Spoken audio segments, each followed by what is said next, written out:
वित्त मंत्री ओपी चौधरी की पहल पर रायगढ़ को स्पोर्ट्स हब बनाने की दिशा में भी बड़ा कदम उठाया गया है।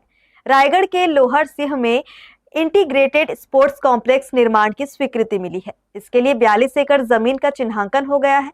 करीब 100 करोड़ की लागत से इस स्पोर्ट्स कॉम्प्लेक्स का काम कई चरणों में होगा। ऐसे में लोक निर्माण विभाग ने पहले चरण के निर्माण कार्य के लिए टेंडर की प्रक्रिया प्रारंभ कर दी है।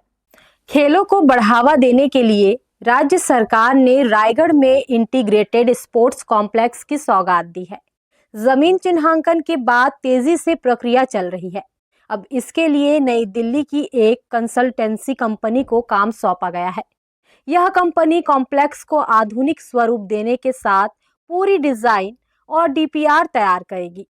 इसके लिए तो हर सिंह में 42 एकड़ जमीन चिन्हांकित की गई है। करीब 100 करोड़ रुपए की लागत से यह कॉम्प्लेक्स बनने वाला है। यहाँ football, hockey, cricket, shooting, badminton, basketball, table tennis, तैराकी जैसे आउटडोर और इंडोर खेलों के लिए विश्व स्तरीय निर्माण होंगे। शासन से स्वीकृति मिलने के बाद लोक निर्माण विभाग ने इसके लिए टेंडर की प्रक्रिया भी प्रारंभ कर दी है। लोहर सिंह बहुउद्देशीय स्पोर्ट्स कॉम्प्लेक्स जो बनना है उसके लिए प्रथम से 2 पार्ट का निविदा आमंत्रित किया गया है। वहाँ जो बिल्डिंग बने, admin block, staff quarter, hostel building, एक टेंडर लगभग 9.5 करोड़ का निविदा कार्य प्रक्रिया दिन है। दूसरा जो आवंटित भूमि है उसमें साइट डेवलपमेंट का कार्य के लिए लगभग 7 करोड़ का टेंडर फ्लोट किया गया है। टेंडर कार्य बहुत शीघ्र कार्य प्रारंभ किया जाएगा। नई सरकार ने कई नए प्रोजेक्ट प्रारंभ किए हैं जो आगामी कई सालों तक प्रदेश के विकास में अहम भूमिका निभाएंगे।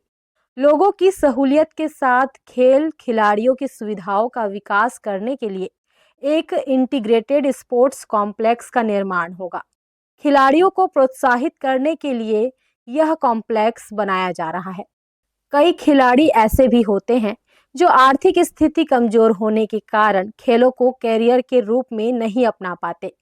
ऐसे प्रतिभावान खिलाड़ियों को आगे बढ़ाने के लिए खेल हॉस्टल भी प्रस्तावित है। खिलाड़ियों को सभी तरह की सुविधाएं देकर केवल खेल पर फोकस कराया जाएगा। हर्ष न्यूज़ के लिए देवेश देवांगन की रिपोर्ट।